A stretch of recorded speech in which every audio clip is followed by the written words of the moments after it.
Assalamualaikum warahmatullahi wabarakatuh, guys.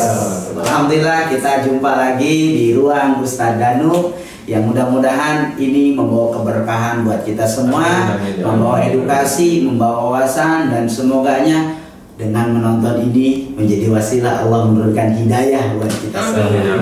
Hadir di tengah kita guru kita Ustadz Danu. Assalamualaikum Ustadz. Assalamualaikum. Sehat Ustadz ya? Alhamdulillah. Hadir di tengah kita kembali, Masya Allah, ibu kita, ibu solehah. Amin ya Allah. Devi, mudah-mudahan dalam berkah dari Allah. Amin. Nah, hadir di tengah kita juga.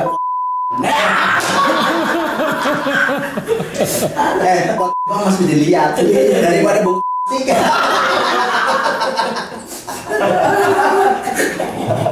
Sehat dulu ya, sehat ya. Cerah. Tapi ini kan semangat 17. Oh siap, merdeka.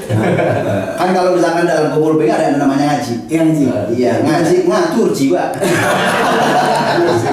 Emang selalu cerah kalau dengan Ustaz Munawi ngaji ini. Ya guys, kita sambung. Ada pertanyaan yang video kita sebelumnya kita bicara tentang masalah adopsi, bagaimana anak itu, bagaimana psikologinya, bagaimana orang tuanya, bagaimana yang dititipkannya. Nah, hari ini ada pertanyaan yang jauh lebih dahsyat. Bagaimana orang tua ketika dia ditinggal, dia menitipkan anaknya, lalu orang tua ini sakit, meninggal dunia, sampai anak yang dititipkan itu tidak datang. Apakah itu karena dari amal orang tua tadi sehingga dia mendapatkan buah dari yang dia lakukan, ataukah ini adalah peringatan atau ujian? Ataukah anak yang tidak datang itu termasuk anak yang soleh atau tidak? Kita kupas hari ini. Mudah-mudahan semua beres. Amin. Amin. Ustaz Danu, bagaimana menyikapinya nih, Ustaz? Iya, sebenarnya ini berat sekali untuk menjawab. Cuma satu-satu saya coba menjawabnya. Ini berat nih. Satu sisi, mamanya pada waktu orang tua itu meletakkan anaknya walaupun di kakek neneknya, itu sebenarnya suatu kesalahan. Tadi Ustaz Munar sudah cerita, memang suatu kesalahan itu sudah. Jadi niatnya itu bukan meringankan orang tua, tapi malah membebani, memberatkan sebenarnya. Walaupun itu orang tua sendiri, iya, walaupun orang tua sendiri. Istilahnya kalau kita itu dalam berkata pada orang tua itu berarti jangan sampai kata itu sendiri membebani hati orang tua. Sebenarnya itu. Nah, kalau ada sesuatu materi yang dari sisi itu kemudian kita memberikan kepada orang tua, kemudian sebenarnya mereka berat, cuma karena ini kan anakku juga gitu. Jadi beliau tetap ada, kalau dibilang marah enggak ya, tapi grundel apa-apalah begitu ya. Nah, di titik itu sebenarnya kalau orang tua grundel berarti orang tua ini nggak ridho sebenarnya, cuma nggak ngomong sama anaknya, Nggak pedal ya. nggak bisa. Kalau itu keucap, itu akan menjadi bisa dilihat sehingga si anak ini sendiri meminta maaf kemudian menarik anaknya. Sebenarnya begitu. Jadi ada beberapa hal yang harus kita ketahui bahwa karena nggak ngucap, ini orang tua juga salah juga. Sehingga tidak mampu mendidik putranya yang sudah gede, yang sudah bisa bikin anak tersebut itu menjadi lalai juga. Ya ini lalai tapi tidak termasuk dosa yang besar. Enggak sih. Benar. Paham ya? Jadi bukan dosa besar, bukan. Ini hanya lalai biasa aja, kayak orang istilahnya ngomong yang agak lewat batas. Tapi aduh, saya lupa tadi ngomongnya gitu. Nah, di sisi ini satu-satu ini udah ketahuan. Nah, kemudian karena memang si adik, si mbak ini akhirnya kan dia terbentuk dengan jiwanya sendiri. Dia terbentuk dengan jiwanya sendiri, kemudian dibentuk dengan lingkungan kakek neneknya, disuruh panggil mbak sama mas. Dia terbentuk sebenarnya, terbentuk dengan karakter yang pasti ada dari ayah ibunya yang punya ego pasti. Nah, karena terbentuk itu, apalagi dengan kondisi yang agamanya agak kurang, bukan berarti orang yang agama Islamnya secara teori itu banyak, penuh, itu terus baik, enggak maksud saya. Tapi rata-rata kan ngerti lah, paling tidak itu ngerti lah, ya dia ngerti. Nah, karena terbentuk seperti itu, dia menjadi musuh nanti. Dan musuh itu memang itulah cara Allah Ta'ala untuk menjadikan ujian bagi orang sekitar sebenarnya. Semua ini ujian, cerita begini ini ujian bagi nanti yang kasusnya mirip. Benar. Nah, kasus mirip Nggak sedikit yang sama ya kayak gitu. Nggak sedikit yang sama, banyak. Nah, di titik inilah sebenarnya ujian demi ujian itu sebenarnya si orang tua itu ngalamin, tapi nggak digubris gitu loh ceritanya.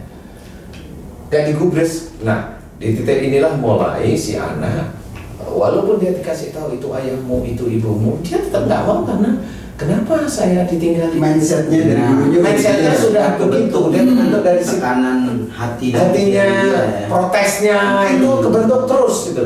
Sehingga dengan agama yang menurut saya itu minim, ya dia kebentuk dengan emosi pasti.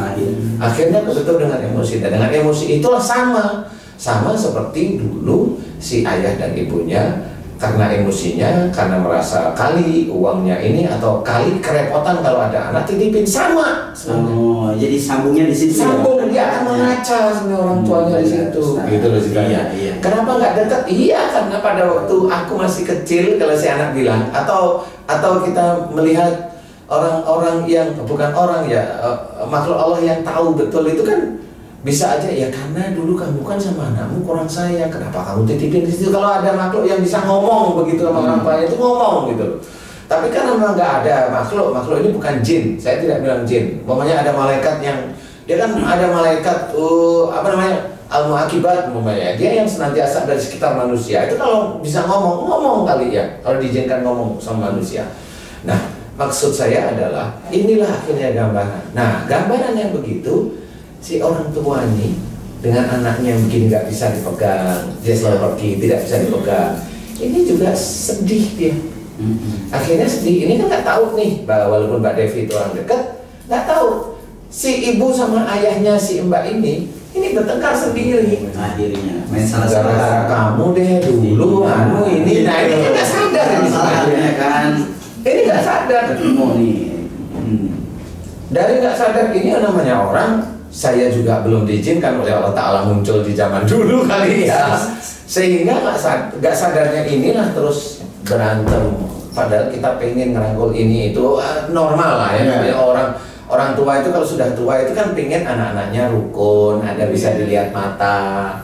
Kalau ada anak yang deket dengan dia lagi kesusahan, biasanya ditolong sama orang tuanya. Kan begitu nih biasanya. Nah dia nggak dapat di satu anak ini. Karena memang di titik itu pada waktu anaknya nomor 2, 3, 4 itu sebelum ada memang kayak nggak deket. Ya akhirnya Allah membentuk si anak nggak deket dengan orang tuanya juga. Dia selalu jauh. Dia selalu menjadi anak yang istilahnya kalau boleh saya cerita dia protes pasti. Dengan keadaan itu pasti protes, cuma bisa aja nggak ngomong. Bisa aja orangnya diem nggak ngomong umpamanya. Ini nggak ngomong deh. Menerima tapi belum tentu sepenuhnya. Ya, menerima sih orang tuanya tapi dia nggak bisa. Saya nggak bisa gitu loh. Saya nggak bisa karena dia tidak bisa memberikan pemahaman kepada diri dia sendiri bahwa dia ini sudah dibuang. Maksudnya dia bisa berdamai bisa berdamai dengan ego dia, dengan kecewaan dia, dengan keperangan batin dia. Dia nggak bisa berdamai. Sehingga orang tua berbuat apapun tetap dia ingat, membekas bahwa dia ini dipisahkan dengan orang tuanya. Mungkin itu. Iya itu salah satunya jelas. Nah karena memang jadi efek akhirnya orang tua itu sakit. Sampai kita nggak bisa ngebayangin meninggal dunia dan ini anak gak datang gimana nih? Oke. Kalau kita lihat dari sisi itu begini, ini mudah-mudahan ini diizinkan tahu aja ya, tapi kalau salah ya mohon maaf. Sebenarnya begini nih, jadi kalau seorang anak yang pada saat orang tuanya meninggal dia tidak bisa datang karena suatu keadaan sebenarnya nggak apa-apa. Alasannya konkret. Nomor 1 itu Allah Maha Tahu. Tapi kalau dia tidak datang karena memang dia tidak mau datang, ini beda. Di sini letak persoalan dia salah dan tidak. Kalau di situ dia memang nggak mau datang berarti dia salah. Jadi pertama dia udah tidak mau usahain gitu ya. Ada alasan yang jelas pertama ini. Jadi di situ ada libah boleh lah ya. Boleh. Kedua mah antara dia tidak mau datang. Tidak mau datang. Nah, ini yang jadi Iya, masalah. karena dia merasa aku dari kecil dijauhin terus, kenapa aku harus datang gitu. Datang pun saya juga nggak terlalu dianggap, mamanya pilih itu begitu. Betul. Karena ini kan dari sisi cara berpikir beliau aja kalau saya lihat ya, sehingga dia nggak datang. Nah, disitulah ganjilan orang tua. Nah, orang tua memang punya ganjilan, tapi nggak bisa diselesaikan. Karena gimana mau diselesaikan, mau anaknya juga ada punya ego sendiri. Anaknya punya ego masing-masing, satu anak itu sama ini belum tentu sama. Nah, inilah kita bercerita ini sebenarnya untuk itu, Mbak Devi. Jadi ini bisa teman-teman, ayo kita berpikir tentang itu, bagaimana kita itu bertanggung jawab terhadap anak-anak kita. Makanya diceritakan ku anfusakum wa alikum naro, itu betul-betul harus kita buktiin dari sejak anak itu ada kandungan atau sejak anak itu belum ada. Itu disiapin gimana? Cara kita menjadi seorang yang soleh atau wanita yang solehah itu disiapin dirinya. Jadi anak nanti yang dikandung itu anak-anak yang memang dekat dengan Allah, bukan jauh dari Allah. Nah, ketemu kemudian ada mengandung, ini bagaimana dekat dengan Allah Ta'ala, kan seperti itu. Kalau dekat dengan Allah pasti rezekinya akan, tadi disampaikan sama Ustaz Munawir, Allah akan menjamin rezekinya. Itu kan bagi orang-orang yang benar-benar dekat, jadi sehingga dia itu untuk mendapatkan rezekinya tidak butuh waktu lama. Nggak butuh waktu lama. Jadi dia, ya Allah, aku membutuhkanmu, ya Allah, aku butuh rezeki. Mohon berikan. Bisa aja dia pada waktu itu di PHK, tapi waktu PHK dia sakit, tapi kali ini dari Allah ya. Nah, sudahlah saya cari rezeki yang lain. Dia ngelamar lagi. Nggak tahu di lamaran itulah cara Allah. Kemudian diterima, nggak tahunya rezekinya malah di situ lebih besar, lebih banyak. Kita nggak ngerti, gitu loh ceritanya. Karena sudah diceritakan banyak sekali ayat-ayatnya. Fa inna ma'al usri yusra, inna ma'al usri yusra. Itu sudah sangat jelas sekali. Di balik kesulitan ada kemudahan. Nambahin kayak Ya, tadi yang anak boleh dikatakan itu di situ kan pada macam-macam sekali anak. Al-malu wal banun fitnah. Ya. Harta dan anak termasuk fitnah juga buat kita. Ya, betul. Ada yang sebagai anak bisa untuk mengingatkan gara-gara anak itu ingat kepada Allah. Benar. Terus kemudian di situ ada sebagai musuh anak kita. Aduun berarti. Ya. Iya. Sebagai musuh. Gara-gara nggak nikah dengan dia terus kemudian nggak disetujui nggak menjadi musuh juga sama Allah. Iya kan? Nah di sini terjadi Ego ya. Ego.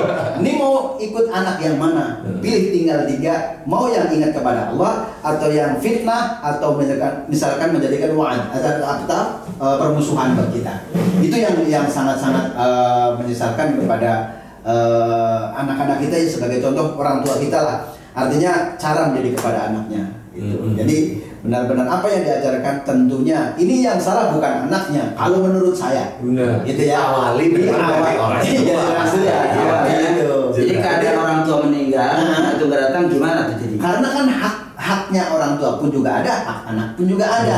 Gitu. Hak anak adalah wayu'allimul kita, minta pendidikan dari orang tua. Nah, kemudian untuk mengenalkan orang tua, masa sih sebagai anak udah dewasa bisa memilih dan memilah masalah yang dia serap di pendidikan, masa nggak bisa membedakan antara yang hak dan yang batil? Itulah di situ. Nah, di sini letak kesalahannya di mana? Tentunya kalau diambil dari kesalahan semuanya sih nggak ada yang benar, nggak ada yang salah gitu. Buyang juga. Artinya kalau yang jelas nggak bisa disalah-salahin ya. Iya. Yang main salah-salahan. Tetapi kalau di situ ngambil dari akhlak, dalam ilmu fikih hukukul wali itu termasuk durhaka orang tua. Termasuk durhaka sama orang tua, walaupun dia merasa sama orang tuanya dipisahkan, dia tinggal sama nenek dan kakeknya, tapi ketika orang tua ini meninggal dunia, nggak usah meninggal, nggak usah nunggu meninggal, nggak usah atau nunggu meninggal, berada pada berbuat baik dan sebagainya. Ya, gitu. Jadi pada waktu dikasih tahu itu ayah ibumu, itu dia langsung mulai dari situ. Iya. Dari mulai dia tahu bahwa itu orang tuanya, dia mulai mendekatkan. Kalau ada pendidikan agama tadi, kalau ada pendidikan agama. Berarti kalau tidak ada pendidikan agama, ya itu hukum wali termasuk pada durhaka pada orang tua itu tadi. Ya, sebenarnya untuk membuat baik kepada kedua orang tua, walaupun toh itu sudah meninggal. Kan Nabi mengatakan awaladin sholihin yad'una. Iya. Kalau ketika masih hidup kita bisa nyuruh dengan ngasih dengan yang kasar. Artinya apa? Nyuguhin kayak anggur begini nih, anggur kan, ini anggur merah nih, anggur merah. Sama-sama. Nah, dikasih orang tuanya. Kan jadi enak, bisa ada Bismillahirrahmanirrahim. Manis gitu kan. Oh yang lihat saya. Gitu loh maksudnya. Jadi ketika mendatangi kepada orang tuanya, membawa itu setelah dia masih dohir, masih hidup. Nah, ketika sudah meninggal, kan di situ ada hadis yang diriwayatkan oleh Muslim, awaladin sholihin yad'una. Kalimatnya itu doakan. Gitu. Artinya begitu sudah mendoakan Jibril, tentu kan Nabi mengatakan, hal baqiya min birri abawayya syai'un abiruhuma min ba'di mautihima. Apakah masih ada ketika orang tua saya sudah meninggal, kita masih bisa berbuat baik? Ada. Itu anak-anak buru-buru langsung bikin sumur di Madinah. Nah, hadis ini kalau nggak dikias, ini letter ngartiinnya. Jadi nanti kalau misalkan kita tetangga kita ada yang meninggal, buru-buru bikin sumur di masjid. Itu. Nanti setelah ini ya amalnya itu sampai. Iya, sampai. Nah, kalau yang meninggal 10, bikin sumur 10 dong. kalau udah terjadi bukan berarti final, bukan berarti selesai. Ada upaya perbaikan. Bisa. Kalau udah terjadi seperti itu, berarti ada upaya dia masih dapat hidayah. Nah, di sini tanggung jawab siapa untuk membenarkan anak itu? Kalau ini menurut saya bisa aja mudah-mudahan vlog kita ini sampai sehingga bisa berpikir kalau memang mau dekat sama Allah, kan orang itu kan punya hati ya jelas. Cuma orang juga punya ego. Orang punya kekakuan, orang punya emosional. Nah, yang menang yang mana? Siapa yang lebih unggul? Iya, hati yang lurus ya, qalbun salim, atau yang ego, emosi, aku lah, karena gitu. Tapi menurut saya memang ini hanya petunjuk Allah yang dia bisa melihat kalau memang hatinya itu ada kebaikan, ada kesolehan, ada kecil aja, kemudian dia lihat kok kayak saya ya itu cerita itu. Mulai dia di sini bergetar di situ. Saya tidak bisa tahu punya ayah dan ibu, dan di titik itu dia mendengarkan kali, mendengarkan azan. Itu udah langsung kemudian dengar azan. Ini bisa aja itu berubah, dia terus diem merenung. Kok aku dulu itu nggak mau datang ke ayah ibuku meninggalnya, aku dosa. Nah, mulai dari situ ya, mulai kesadaran itu hidayah menurut saya. Tapi wallahualam semuanya itu tergantung beliau sendiri. Yang jelas Pak Devi memang ini nggak ada sesuatu yang disalahkan, tetapi cerita ini bisa menjadi wawasan ilmu bagi yang lainnya kalau mau begitu-begitu, hati-hati gitu maksudnya. Jadi menjadi ilmu sebenarnya. Jadi nggak bisa kita menyalahkan orang tuanya, ya nggak bisa. Nggak bisa nyalain anaknya, nggak bisa nyalain kakeknya, nggak bisa. Penjelasannya Semua terbentuk karena keadaan. Karena keadaan masalahnya. Penjelasannya itu terhadap anak itu salah satunya kepada guru si anak-anak itu ada orang ketiga. Iya benar. Artinya apa? Gurunya dia yang menasehati. Kalau masih lingkungan keluarga, itu masih bisa merasa egonya itu masih biasanya seperti itu. Karena merasa dikucilkan biasanya seperti itu. Makanya ini hidayah Allah yang bisa membuka. Jadi nggak bisa cerita. Saya pun makanya tadi saya bilang ya mudah-mudahan dia mendengarkan cerita ini, siapapun orangnya mendengar kemudian merenungi gitu. Merenungi hidup ini mau di dunia dengan penuh dengan ego, penuh dengan marah, kan gitu. Benar. Atau dia memilih akhirat. Akhirat itu benar, kalau akhirat surga ya dia akan mencoba untuk meraih imanku mana yang dulu itu, imanku mana, emang aku nggak punya guru tapi kok ini kayaknya nyentuh cerita ini. Jadi dari titik itu mudah-mudahan Allah membuka semuanya. Ya ini doa kita ya istilahnya. Doa untuk semua mbak dan mas yang punya kasus yang mirip sebenarnya. Karena ini banyak kasus yang seperti itu gitu loh. Jadi saat ini nggak ada yang bisa disalahkan, tetapi ayo berubah kalau saya gitu.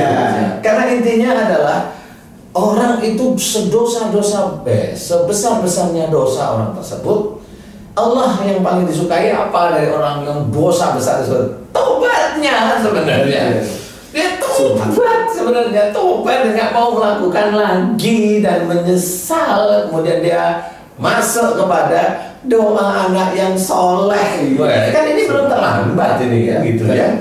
Seperti itu. Terima kasih guru, alhamdulillah luar biasa, sejuk sekali. Tapi menyisakan satu lagi tadi. Yang kedua adalah tadi apa namanya? Ada adopsi anak. Oke, adopsi. Luar biasa pembahasan hari ini, betul-betul membawa hikmah. Guru, terima kasih atas paparannya. Mbak Devi, terima kasih atas pelajaran hidup. Ustaz Munawir, terima kasih atas ilmunya. Guys semua, bahwa kita terlahir ada orang tua. Jerih payah keringatnya, darahnya tidak pernah terbalas dengan apapun yang kita hormati. Oleh karenanya, mari sepanjang kita punya hidup, punya kelengkapan segalanya, lam yaskurillah falam yaskurilnas. Allah tidak akan pernah menerima syukur seseorang kalau dia tidak bersyukur kepada manusia. Anak tidak akan diterima oleh Allah kalau dia tidak bisa bersyukur bahwa dia dilahirkan oleh orang tua.